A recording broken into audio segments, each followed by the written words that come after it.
Hey,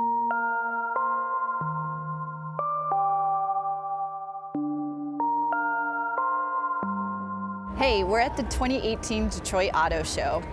I'm Tamara Warren from The Verge. I'm with Andrew Hawkins and Sean O'Kane, our transportation team, and we're going to tell you about all the news at the Detroit Auto Show.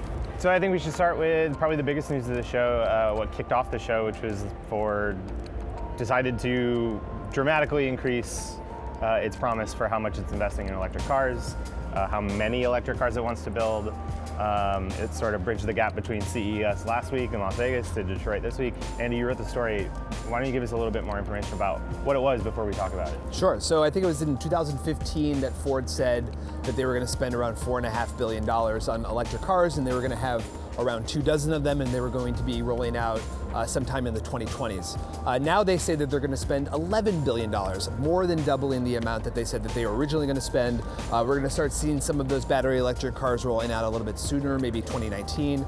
So I think it's a big deal that Ford says they want to spend this much money. Whether or not this produces vehicles that people actually want to buy and drive and can drive, like there's an infrastructure in place that people can charge these cars, I think is going to be the real big question, I think, facing Ford and all companies that are making electric cars. Oh, well, I was going to say they did this, and then they showed up with a diesel F-150. So, I mean, like, there you go. What does it mean in the short term? It feels like it doesn't mean much in the short term, right? And it's also even the charging network, too, that I'm wondering if part of this investment is investment in infrastructure. I mean, they talked a lot at CES, which was just a few days ago, seems like a year ago, but where Ford talked about really wanting to be involved in smart cities. And so I'm curious if these two strategies meet or if they're just separate ideas kind of fishing in the pond. I mean, they almost have to have some sort of infrastructure investment because, I mean, that's what makes Tesla such an exciting company. Yeah, sure, they miss all their deadlines and sometimes their cars are a little janky, but they also have sort of this like complete picture of electric vehicles, right? They have the cars, they have the charging network with the superchargers, they have the solar panels in terms of, and the battery power, the home chargers for people's homes. So they sort of present this clear picture where it's like a well-to-wheel type of investment. So let's talk about some of the other big news of the show. Mercedes came out with the new G Wagon. That was for sure the craziest event we saw all week. Hands down. You should go watch the video if you haven't already. It involves fire shooting up from a mountain on the stage in an old theater, and also Arnold Schwarzenegger doing shots of schnapps. Why did Mercedes go so far pulling out all the stops to announce this new G Wagon? I mean, the G Wagon is a ridiculous car. Like, it's it's expensive as the S-Class. It's this massive wagon or a massive SUV that dates back to the 60s as well. Another move in that playbook. It's a lunchbox on wheels. Yeah, it's boxy, it's square, lots of power. It's not particularly comfortable to ride in. So it doesn't have like what Range Rover has, which it's that it's evolved over time. But it's also completely like, look at me, I'm ostentatious. And it's all about the body of it, which is why they brought a former bodybuilder and the former governor of California to introduce this car, along with Dieter Zetsche, who is the CEO of Daimler. And so it was all about spectacle. And if you're going to do it big, and that's what they did by having this event at the Michigan Theater, an iconic theater that's decaying and falling apart, and fire going off in the background. I thought the most telling aspect of that announcement was when Schwarzenegger asked Dieter whether or not there was going to be an electric version of the G Wagon coming out, and he had apparently retrofitted his own G Wagon to run on battery electric power. Dieter kind of hemmed and hawed. He's like, "Oh, our entire lineup is going to be electric at some point," and he kind of pressed him a little bit. But I think that's sort of like, it speaks to this sort of like this internal conflict that all these automakers are facing. They want to, sort of like, speak to their audience. People want to buy, the types of cars that people buy are not electric cars, but at the same time, they feel like they have to sort of trudge their way into the future with electric. But let's talk about the Jetta. Well, that's the type of car people buy, right? This is an accessible car. This isn't a car that's affordable. It's a car that we see out on the road, and it got a little bit of a refresh this year. I think the most interesting thing about the Jetta is we've seen Volkswagen overcorrect maybe a little bit post Dieselgate and sort of try to make themselves seem like a better, more clean company than they obviously were. Well, they're definitely trying to grab onto this this place that they hold in American history, where they're this iconic brand with the Bug and the microbus. This is the first normal thing I think we've seen them do since Dieselgate, right? Like, here it is. Here's the Jetta. There's not really anything special about it. It'll probably still sell pretty well. It's not electric. It's not hybrid. It's just like, here it is. Like, that was, I think, the funniest thing about the Jetta announcement to me, that Volkswagen feels comfortable enough that they can just sort of get back into the groove now, as opposed to making big claims about, oh, you know, we want to electrify our entire lineup by 2020, whatever. You know, it was the first time that company's felt normal in a little while. I'm like, I don't know if consumers are ready to give them credit for that. I don't know if the press is ready to give them credit for that, but like, they're trying. But their sales are there, which is totally crazy to me, that Dieselgate or not, people kept buying their cars. Yeah, so it was time for them to get back to that anyways. And also, they did a great job of marketing diesel as clean technology. It just wasn't true. Let's talk about some of the weird screens that we've seen, especially in some of the concepts. We've talked a lot about the cars that are actually going to be on sale, but there were a couple of interesting concepts that came out at the show this week. The Infiniti Q Inspiration, I think, was a real noteworthy one. You described it as what was it again? A land yacht for movie villains. Like for Bond villains specifically. I was intrigued by it coming into the show because the teaser image they released looked like a lot like the Lucid Air or the Model S. It had this sort of like stout rear end, and it just had that sort of vibe, that sort of curve in the ceiling of it, and it looks totally different here on the show floor. It actually impressed me more than I thought it would. It is, like the name suggests, supposed to be an inspiration for Infiniti's design going forward, and I've never particularly liked Infiniti's design, and this one actually sort of strikes me as different and like a thoughtful reimagining of like what their cars look like. And so I'm excited to see where that goes. One thing I thought was interesting, even though it sounds ridiculous, in their press release, is they talk about this whole concept of there's like a Zen mode that like before or after you drive, the screen will enter this Zen mode to try and like calm you down. And it's like, that's a ridiculous idea, and it's not something that's going to come to a production car, but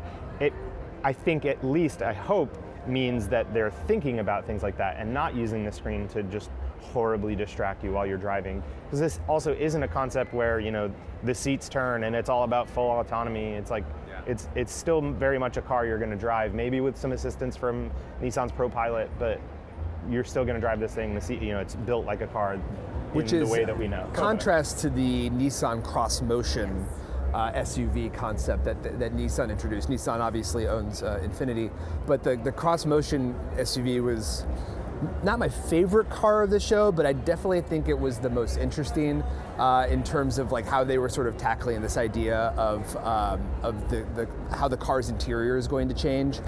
There was, you know, also a sort of pillar-to-pillar screen on the in the front on the dash. Seven screens. One on the center console. One on the roof. Two on the sides. It was just like screens as far as the eye could see. Plus there was a virtual personal assistant that was a koi fish that would swim across all the screens and tell you about some of the places that you were seeing as you were autonomously driving through whatever city you were driving through. Here's a McDonald's, the koi fish would say, or that's what it will be. Pretty much, it'll have some sort of advertising tie-in, no doubt. Yeah. But so. Those concepts are fun. They're cool to look at. They're cool to sort of pore over and debate. But it's still a show about trucks and SUVs. It is. And I mean, one thing I'm thinking about what you're saying, being here, the reason to still come to an auto show is to actually see everything in physical form. Because oftentimes what we see in pictures looks very different in person. And so we're all here as media covering the new announcements, but when the public days open on Saturday, this is where people will come to do their car shopping. Yeah. And so what are they shopping for? The best-selling vehicles are trucks and SUVs. And also something that we've seen since last year is that we saw some dips in sales numbers in the auto industry. So this show is critical for them to get to that place where they can have koi fish swimming on their screens, right? So we saw a lot of big announcements from the big three who love to like make a splash in Detroit. This is their hometown, their front page news in the local papers. It's important to them. People who live here work for these companies on all levels, and they get some get perks on driving these cars. It's a sense of pride, and it's also sort of a insider competition. And so what we saw here was those wars are still going on. The first reveal was the Chevy Silverado pickup truck. It's a big pickup truck with lots of features, and you can have 8 different trim levels. It's just really going into the heart of what pickup truck drivers want in their vehicles, which is power, payload, towing, and increasingly what we saw in the other truck that we just mentioned, which is the Ram 1500, and another big seller, neck and neck with the Silverado for sales in the US market. Super important for the success of FCA's future is selling that truck this year. And so that's what we're seeing here. And then on the other side of that is this, in the midsize range, Ford had the Ford Ranger on display. And Sean, I think you described the Ford Ranger really well. I'll let you talk about it. Yes. It's the tumbler truck. Yes. It's like what you want if you're a younger person in this country and you like maybe want to go camping, but maybe not. Maybe you just want to appear like you're going camping. Like this is what Ford's going after. It's like Toyota has owned this part of the market for the last decade, probably, with its smaller pickups, and so this is Ford trying to get into that game. I think what's really interesting to me about trucks and SUVs and all the stuff that we've seen in the larger vehicle space is that it's finally starting to really bleed over. We see the Lexus LF1 concept here is an SUV. The Mach 1 electric car that Ford is teasing is like probably a crossover of some kind. And so we are seeing a lot of concept sedans and coupes, but like we're starting to get to a point where we're also just seeing bigger stuff, and like they're imagining maybe they don't have to be electric, maybe they can be hybrid, and that way we can still make them real big. Right. Well, part of the announcement from Ford, it was the Ford F-150 that's coming that will also not be the traditional gas guzzler that we've known. I mean, they've gone increasingly lighter by the last generation using aluminum frame, but we're seeing that happen across the space. So it's like all these worlds are starting to come together. And maybe what is also is interesting too is that you're coming from CES, where everything was kind of crazy and out there. So it's hard to, after you've been at CES and seen the future, to come here and really be impressed with the present. So what do you think both CES and Detroit are telling us about where we see things heading with the car industry and the transportation industry in 2018 and 2019? My take was that this is going to be this is like the calm before the storm. This is about the reality of the car business. This is what they sell, trucks, SUVs, this is what makes them money. CES is more aspirational, it's about the future, it's about ride sharing, it's about autonomy, it's about things like the Toyota concept of the e-pallet, where we're going to have all these sort of like self-driving retail businesses. Ford's got its self-driving Domino's pizza delivery car here, but at the same time, it's sort of shunted off to the side, it's tucked in a corner, it's not being given as much prominence as the Mustang or the Ranger. So I feel like, we're starting to see like an industry in transition, but there's still like a lot of fundamental realities that they're dealing with. Maybe there's a little bit of denial mixed in with a little bit of it. There's like a resistance. They don't want to go whole hog on the autonomy and the ride sharing, and the idea that they're going to be losing money in the future because these are technologies that are going to come out and it's going to rob them of like 40% of their profitability, and that's like got them probably scared to death. Well, it's an interesting thing because you think about the idea of brands here. Like the brands are still the car companies, where at CES, the car companies often sought to partner with familiar brands. And then you think about the screens that are going to be in all these cars, and that's advertising space. And so I think that's an interesting thing that we're all seeing, is that these names that mean something in our consumer lives, whether it's Amazon or something like Domino's or Pizza Hut, it's things that we know creeping into our personal space in the cars as we move toward autonomous driving.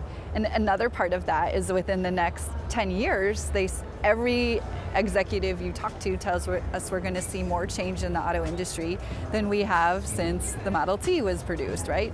I think these two shows back to back helped us see that there's some things that are actually starting to like coagulate. Like we're finally starting to see all these balls have been up in the air, autonomy, electrification, all this stuff, and now we can actually sort of see where it's headed, in the sense that everybody's been talking about the cars, no one's been talking about the infrastructure to support electric cars, and so we're probably going to just see a whole bunch of hybrids up until we get to the point where electric cars are viable for everyone everywhere, which is still a ways out. And once we get to that point, then we'll probably have these sort of other services creeping in at the edges in cities and hopefully outside of cities, where you will be able to hail like a self-driving Lyft, like I got to ride in Vegas.